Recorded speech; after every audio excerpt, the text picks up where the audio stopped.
Here's two things that will lead to success. I'm going to talk today about deliberate practice and deliberate play and why they are both incredibly important and how you can implement it into your life.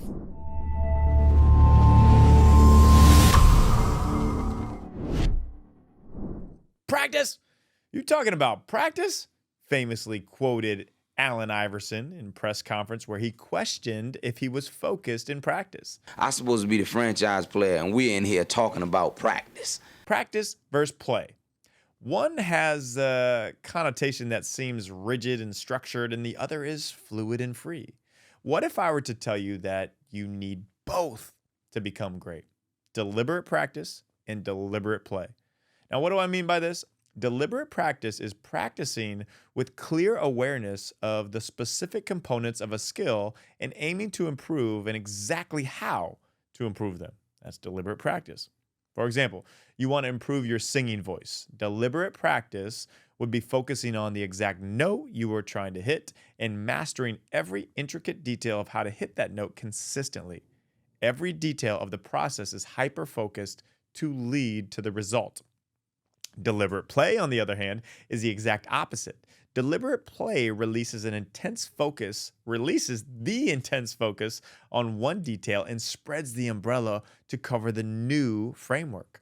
For example, the soccer player was working on playing more free and creative. That is a deliberate play strategy. Whereas deliberate practice would have been the soccer player focusing on how to kick the perfect corner kick using the top side of his kicking foot and striking the ball at the correct angle. That's very detailed. He was just working on being free, playing fluid and creative. Both are needed in improving a task. Just ask NBA superstar Luka Donic. His deliberate practice on the court, jump shot, footwork, ball handling, is unmatched.